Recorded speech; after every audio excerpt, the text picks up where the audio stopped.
Good morning. I don't know about you, but I get on a theme.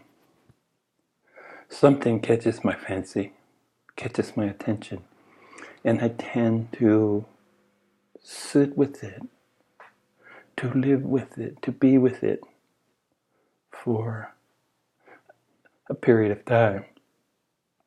That, of course, time will vary. A period of linear time.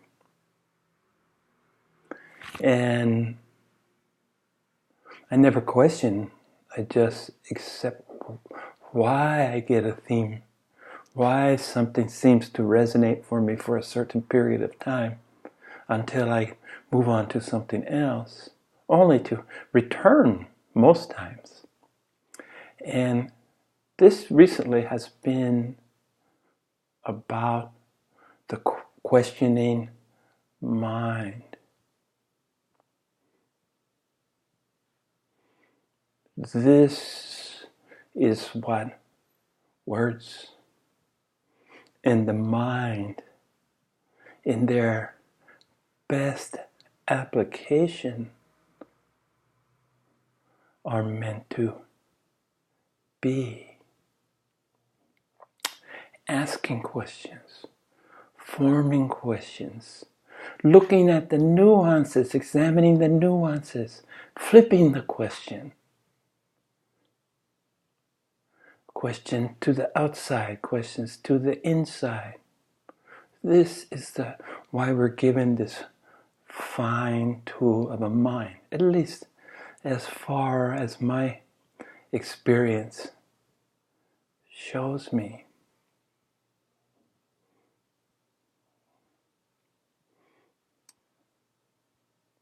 Question, question, and question again.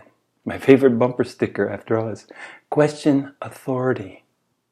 In whatever guise you might find it, whatever guise it might come into your world, it might affect you. Question it, be it spiritual, secular, philosophical. Don't accept pontification from anyone or anything. This is what I think was intended when they said, don't suffer fools, or else you run the risk of becoming the biggest fool of them all, yourself. Question, question, question. Until these questions no longer serve much purpose, or really serve any purpose at all, except to questions at a point begin just muddying the water. The time to just simply look, feel, and be with everything that surrounds you, envelops you, invades you, becomes you. Just be with these things. Now, a certain time I've shared with you, a certain time when you experience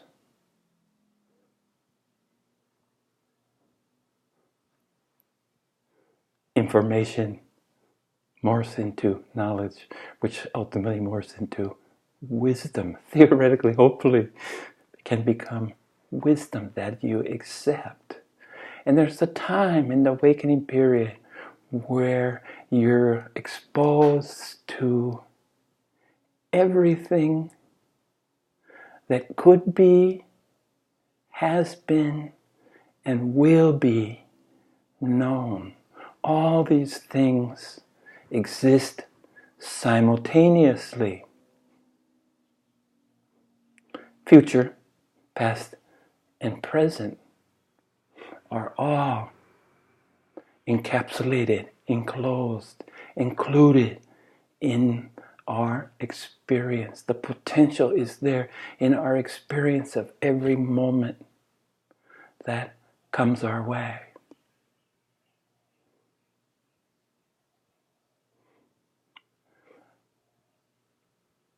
It took years for me to really discover the purpose of, at least I only speak to myself. I'm a lot better off, I'm better served if I only speak to myself. Maybe it will resonate with you. Find some place within you that it sits as truth, or at least possibility, because the evolution of truth is possibility. Possibility becomes probability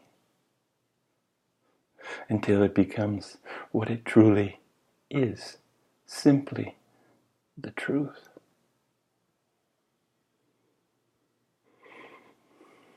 So you've reached a state where you have the potential to answer any question that you might come up with, because you have the resource, this access to everything, all knowledge, which you then can glean for wisdom, much as the gold miner shakes his tray. The truth will settle to the bottom to be easily separated. Perhaps you have to go through different sieves, different coarse sieve, fine sieve. But anyway, the process is the same. And once you begin the process, this process from possibility to probability, you're on, are you in keeping in good company? You are approaching. You are on the journey, as metaphorical journey, because as I sit here physically, I haven't gone anywhere, but my metaphorical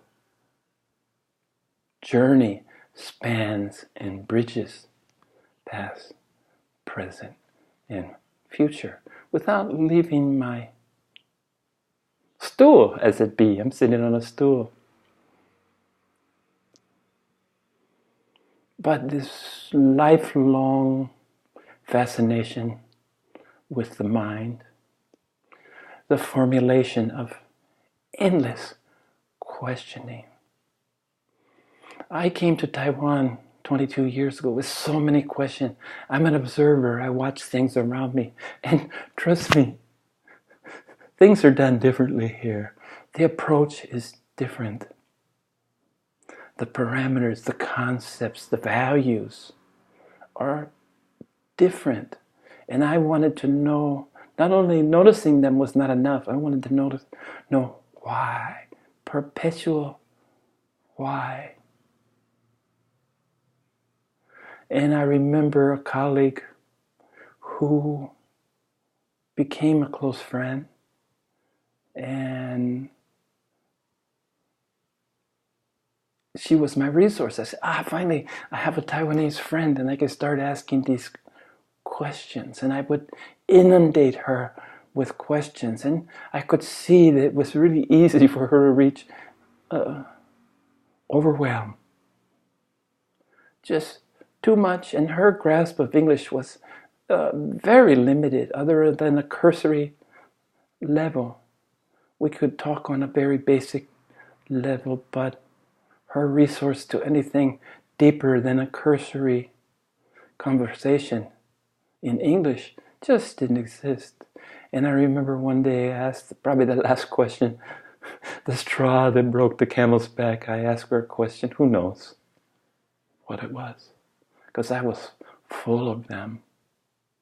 And actually given a chance, it would come out with machine gun rapidity, where there was not even enough space for an answer, even if one was available. And she just looked at me and shrugged her shoulders and said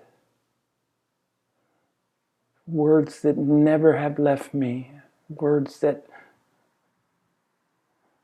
it's the most useful response I ever had from this particular colleague, and was, "Know why, okay?" But she said, "No, why?" with just the frustration bubbled over. "No, why, okay?" And I was going, yeah, of course it's okay. Yeah, no, why, okay. And it started me on a journey my journey to question questions. No, why, okay.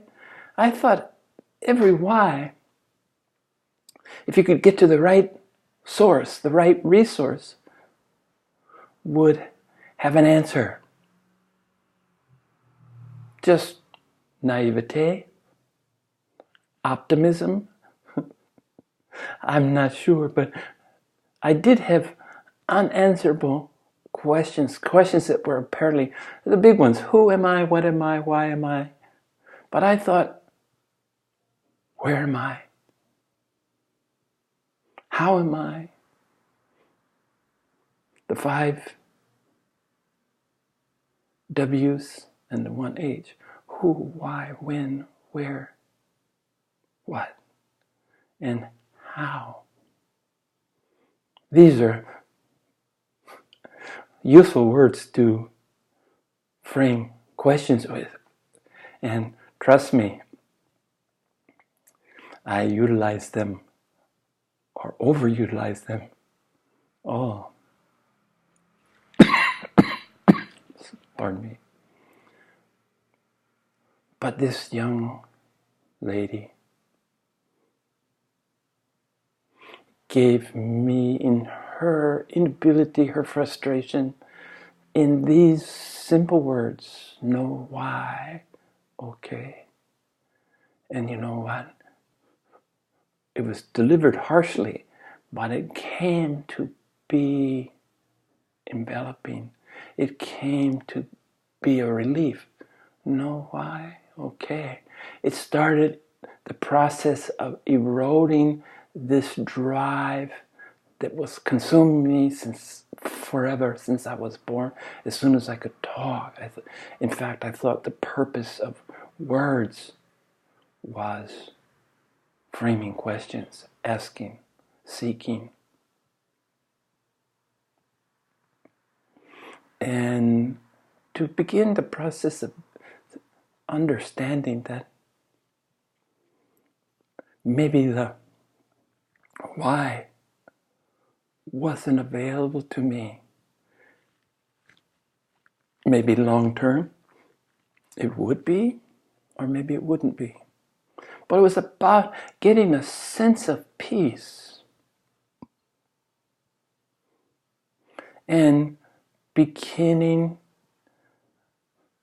the journey of understanding how mind is best used, and that is questions.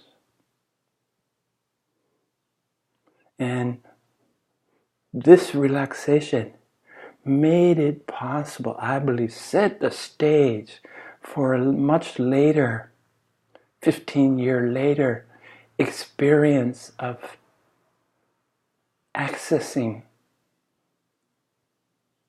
being exposed to everything. That theory of everything, so sought after in the scientific, spiritual, it probably represents the pinnacle of man's inner exploration, his inner drive to understand all that's around him.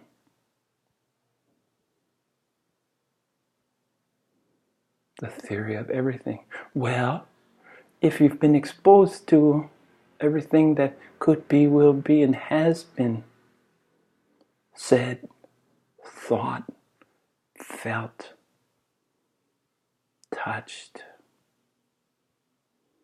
tasted, then it seems like not too much of a leap of faith to synthesize, to pan for gold, to get these nuggets of wisdom and to see, to ascertain, to experience if they fit into a coherent whole. But anyway, this leads me to the question where I was today, questioning questions.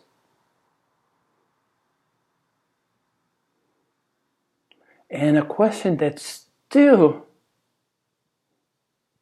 had use, because I came to a time which I've shared when I was in the presence of my teacher and had a resource to ask any question of him that I wanted. And this is when I really understood that I have no questions. The usefulness of questions had pretty much ceased to exist for me. And that was a relief, having a question mind. What a relief that the time of having questions, the time for questions had passed. And it's interesting that when I had my greatest resource, a fully realized being in my personal experience, that I got to this epiphany that words formed into questions, or even more ridiculously, formed into statements that are supposed to include any wisdom, any truth, ultimate wisdom, ultimate truth, cannot be expressed within words, or, for that matter, within the confines of the mind.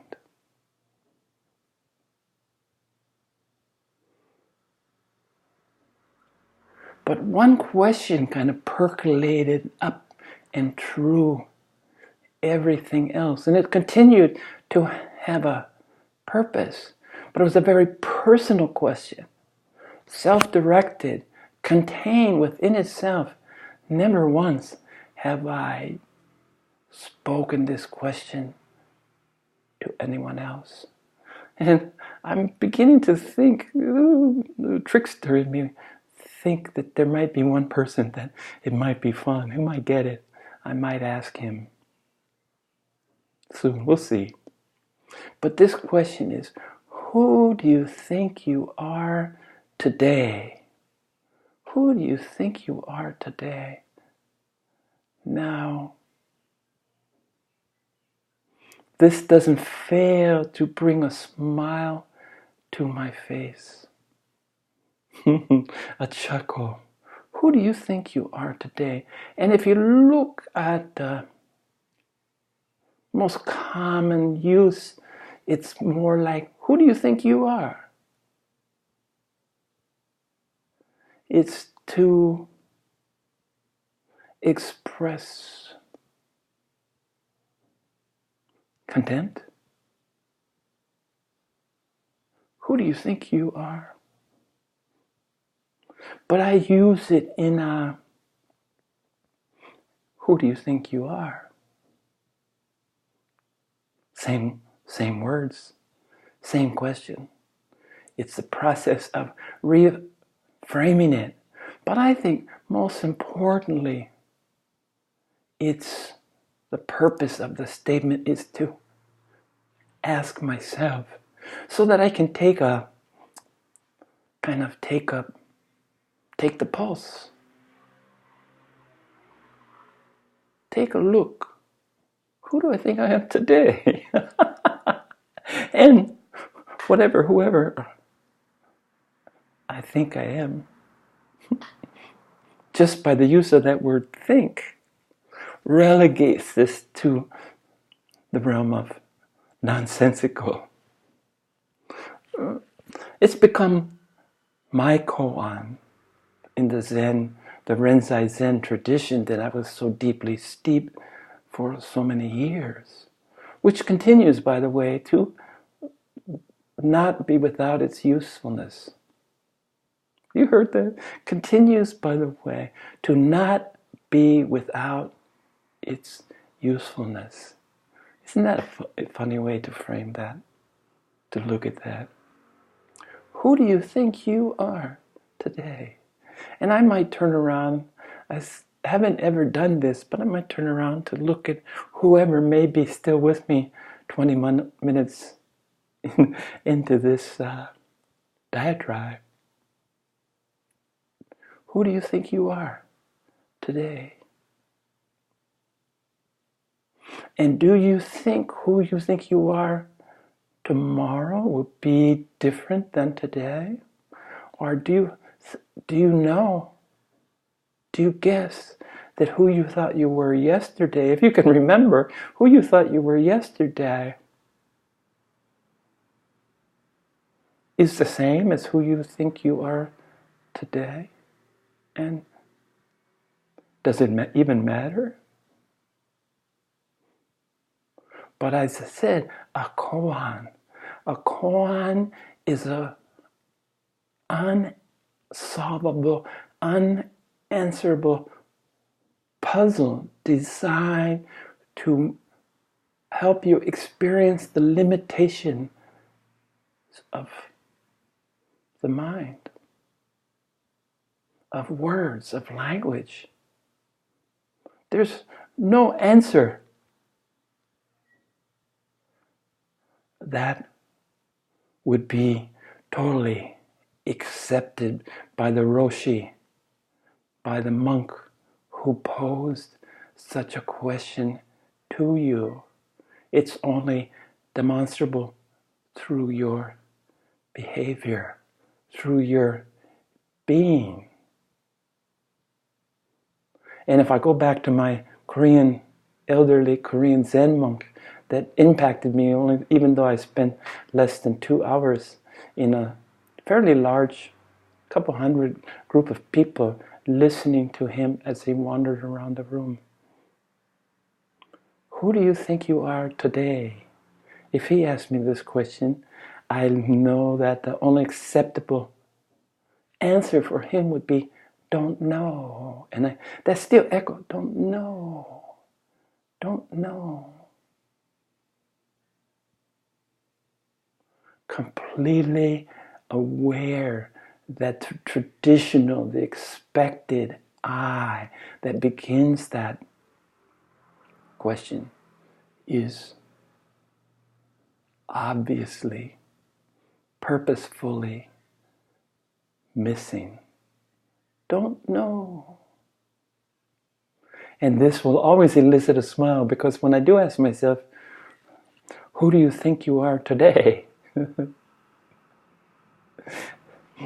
I smile and don't know. And this begins the process. This begins kind of a meditative process.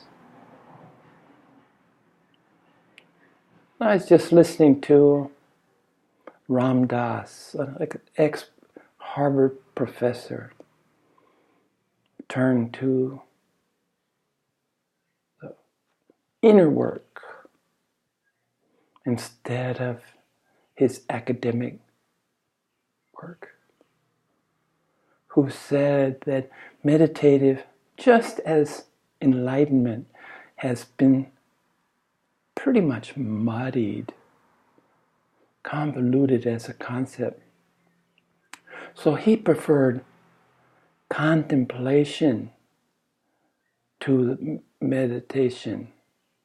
Contemplation in kind of the Platonic understanding, the willing consciousness to mull over, to ruminate.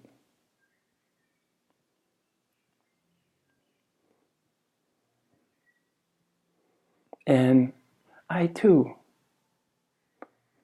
contemplate, because when you try to share that after a certain time, maybe formal sitting meditation as a practice has become so ingrained that you're in this meditative state all the time, and you don't have to physically sit to engage in this meditative process. But formal sitting still has its purposes. It's just a way, it's just a declaration of your complete involvement in the process. But if I said I'm in a meditative state, it sounds a lot like vegetative. It doesn't sound 100%. And it's misunderstood because there's some kind of mystical. It's simply just being with who and what we all are, and letting everything else go, ignoring the monkey mind, assigning the monkey mind to the realm of, well, entertainment sometimes, but essentially incessant and senseless chatter, with the hopes of distracting you from the work that is meaningful, distracting you from being in silence. Remind you at the same time that silence is much greater than the absence of sound, because you have to learn, eventually you have to learn how to be in the realms of silence despite the monkey mind's best efforts, the chatter, the distractions.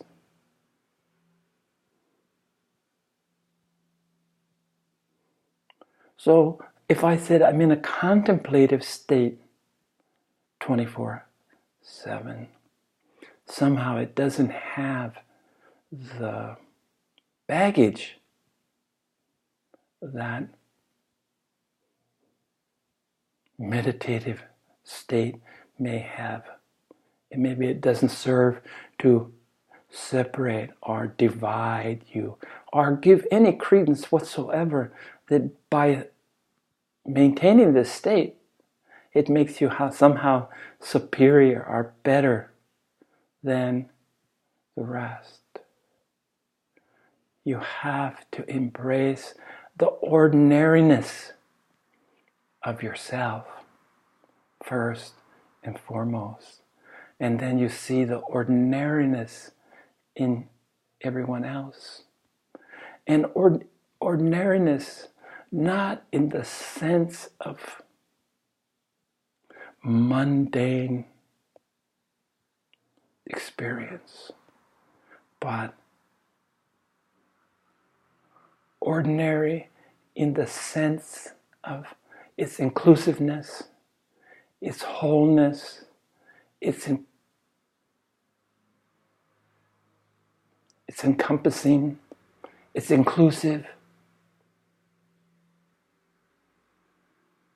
because it's talking about a condition that is our birthright. We're born with the right to enjoy ourselves and those around us as part of the wholeness, the completeness. This is just as ordinary as taking a breath. And this is so ordinary that it it enters into the realms of extraordinary. The understanding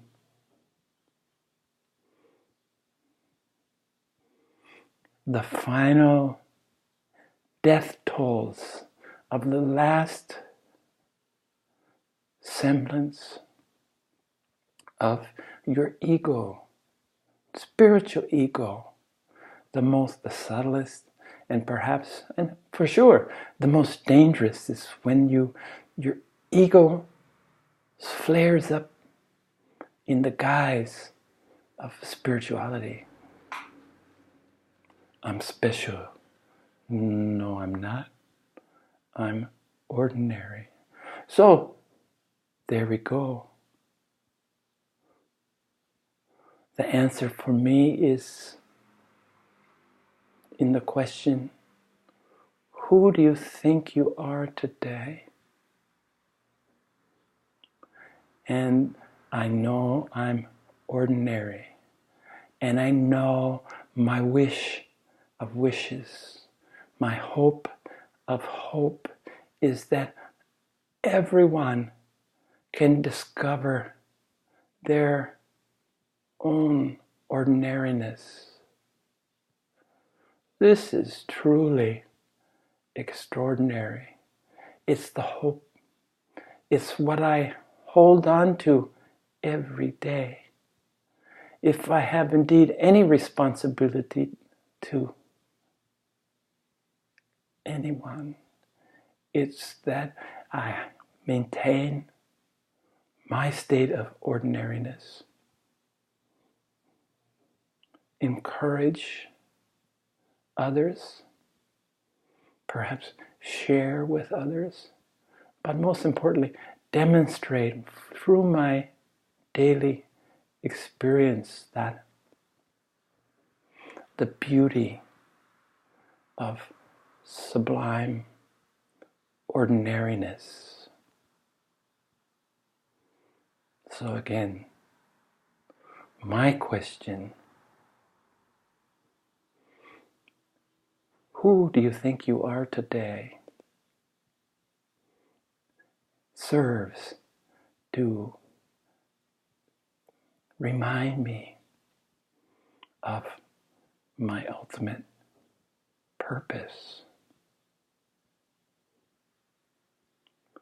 where the usefulness of questions have ended. One question still has purpose. My koan.